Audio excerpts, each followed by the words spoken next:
You run into the question, of course, of not knowing how much art is worth.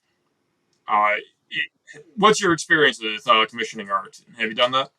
As far as like having people make art for me, I mean, I've done a little of it myself in like the music. Like, hey, I need a piece of music, for this particular thing, and it's worth what it's worth to who it's worth at that particular time. Like, there is no way to value anything. It's which is one of the things I do cover in the marketing side of things is that understanding that value is completely subjective. Your job as a creative is to tell people what it's worth. I've had gone over and over again, like people are charging like either too small, like like why are you just giving this away?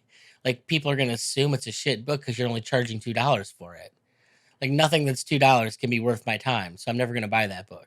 Whereas you'll have people that are charging $25 for something that's like 100 pages long, and you're like, I'm sorry, there's no 100-page book worth $25. And certainly if I'm not paying for a hard copy. And so yeah, reaching a value is super difficult. Right. There's a lot of like insider knowledge when it comes to pricing, because you have to figure out what other people are doing, if you're like overpricing or underpricing compared to them, as well as how the platforms will interact with the price of your book.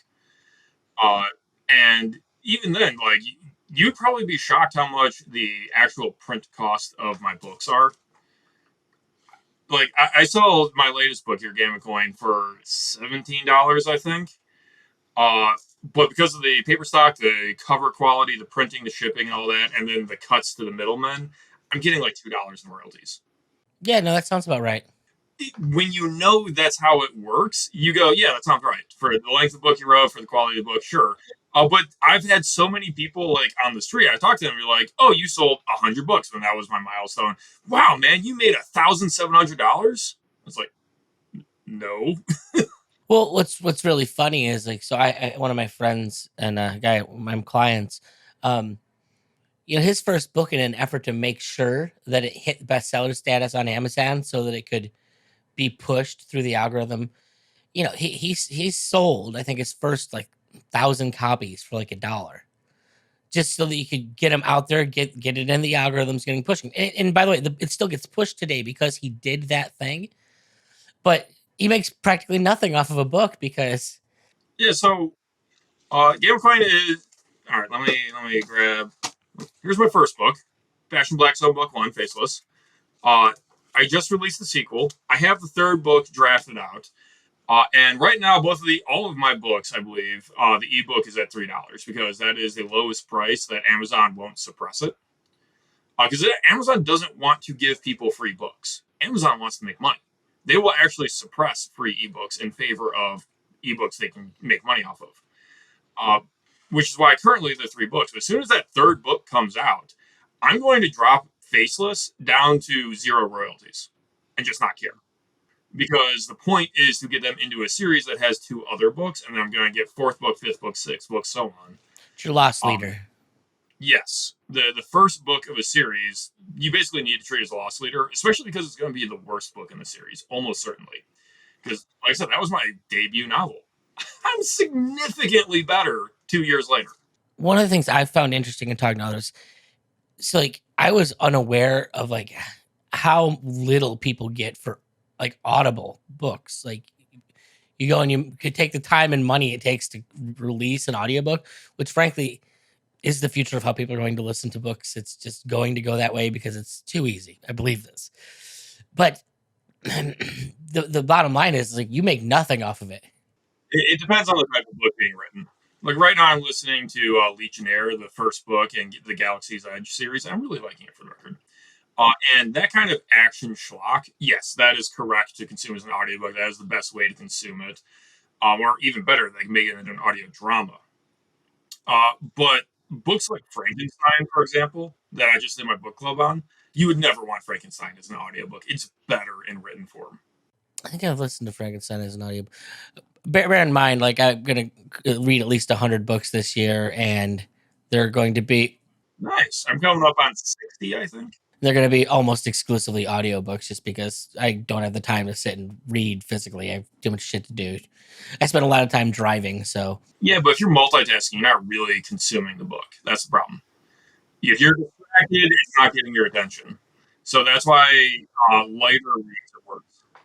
I think there's stuff that like if it's good, I go back to it, and you know, obviously, I do have a large physical book collection that I do like to read. It's just unfortunately like to cover all of the bases that I want to cover, and I'm sure you like, especially being in the indie sphere. Is there a lot of stuff that I'm necessarily going to want to go back and read again? Probably not. You know, I'm going to find the stuff that I love and that I fall in love with.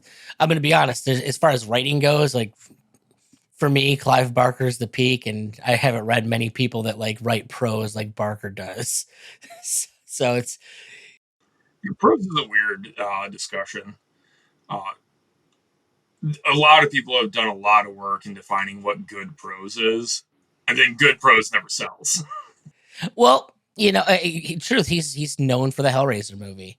Like he wrote a ton of great short stories. His claim to fame was Stephen King saying, "I've seen the future of horror." And it's Clive Barker, and ultimately, he's known as the guy who directed and wrote Hellraiser. But whether or not good prose is, I enjoy what he does, and it feels just like it feels like a better read to me than like, frankly, Stephen King himself. Like he, I've read very little King. Honestly, by the time I started getting it, I got to the point where I was like, maybe I should read King. He's super influential. I had already been exposed to him via Twitter. I was like, I really don't like this man. okay, oh, that would be tough. I don't know. I read Stephen King's The Dark Half when I was in like fourth grade, so probably little early to be reading Stephen King at any rate. But so, well, tell me a little bit about your we'll say your cyberpunk series, because that's the kind of stuff I'm into. What's the idea behind this series of books? So I think that cyberpunk genre has been trapped by itself. Basically, it's stuck in the 1980s in a lot of ways.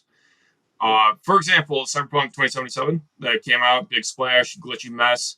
That is an IP from the 80s, and it has a lot of themes and concerns that were pertinent at the time that no longer make sense. Like the genre is pre-internet, even though it's about the internet in a lot of ways. So that to me makes it ring really false nowadays when we know certain things. Like we're all watching Neuralink, and we're all kind of hesitantly going like, okay, yeah, if they can fix this, it's probably going to be the normal thing to have, brain machine interfaces. But hey, look, all the monkeys died, right? Like nobody's really jumping to rip out all their flesh in favor of Chrome, which was one of the major concerns of, oh my god, technology is consuming my soul.